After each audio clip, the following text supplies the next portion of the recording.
Hello mga chiklabs at Beshko at sa mga Beshkong expired, hiwalay na raw si Kim Chu at si Sian Lim. Confirm.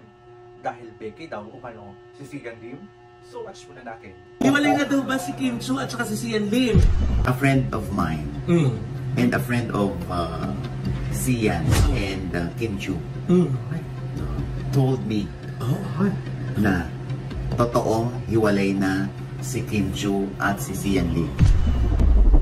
Di lang maamin ni Kim Chu kasi nga pinoproseso pa ni Kim Chu at si Sian Lim din, hindi mo rin siya maasahan syempre na magkomento or magbigay ng kanyang statement tungkol dito, no? Sinabi ba din kung ano yung dahilan? May third party ba? Ito na ka. Bago yung third party, nauna yung fourth party. Ay! Babalik ka? Reverse? Hindi, joke na.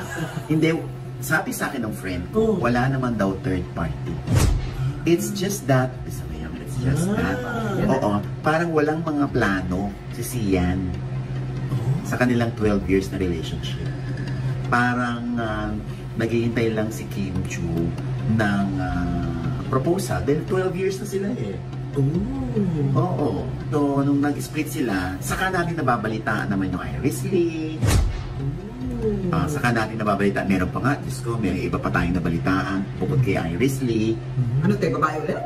Ayaw mo na ba ng babae? Ha? Alam mo, kamalditahan ng ganyan. Nagdududa tuloy sila sa mga...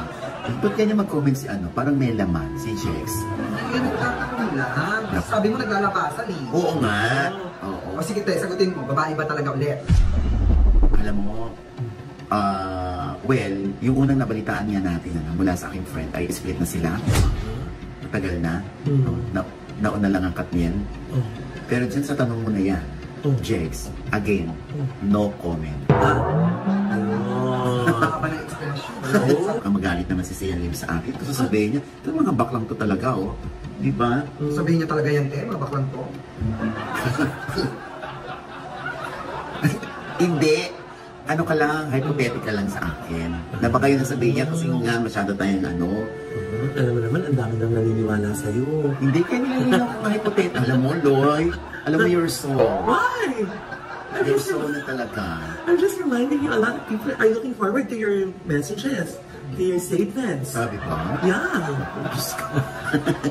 Basta yun ang sabi. Kaya natin silang sumagot. Baka naman mali ang source ko sa pagsasabi ng ganun. Kadagdag pa dyan tayo yung pang-aasar kay Kim Chu sa Showtime eh. Yun pang isa. So, syempre, para may idea na rin yung mga kasamahan ni Kim Chu kung ano talaga yung real score. Alright, it's time for the reaction. May HB na naman ang ating mga beshi kung expired. So, para sa akin, kung totoo man yung issue na yan, na Bex, dahil wala naman talagang third party. So, sana naman is umamin na. There is nothing wrong being a gay. Diba? Being part of LGBTQI. So ayun, umamin ka na lang, magpakatotoo ka kasi yung iba, alam mo naman ang dami nating celebrity na hindi nagpapakatotoo kasi takot na malaos. Mawalan talaga ng career kasi naman, alam niyo naman ang mga Filipino sobrang judgmental natin guys. Para sa akin ha, kaya hindi din tayo umangat-angat. Karamihan talaga ng Filipino napaka-judgmental. Nalaman lang na tipo, ayaw na. Nalaman lang na bekyas, ayaw na rin. Grabe naman kayo mga besyo kung expired. Wala naman pong perfect. Nobody's perfect in this world. Kaya, ang kailangan lang natin acceptance, di po ba? Bakit naman sa ibang bansa, di ba? Still continuous ang kanilang career kahit malaman ng girl boy, bakla, boy, ba't baboy, char. Di ba? Ayun lang naman yung point dito. Maging late na kasi ang Philippines masyadong karamihan kasi dyan may Bible verse pang nalalaman. Napakamaritis naman, di ba? Tapos yung mga gawain din naman, sablay. Alam nyo, para sa akin napapansin nyo, yung mga talagang mayayaman na country, di ba? Hindi na sa kanila na big deal ang pagiging part ng LGBTQI. Alright, di ba? Well, anyways, going back tayo dun sa issue na Kim Chu at ni Sian Lim. Ayun, magpakatotoo ka na lang at sana aminin mo na. Sa person din na aminin. At kung meron mang third party, which is sabi nga daw wala, or malay mo may ibang nagugustuhan, or mas yung alam mo yung tipong bachelor, mas gusto niya talaga yung simple lang at tsuktsakan lang ang labanan. Kebe.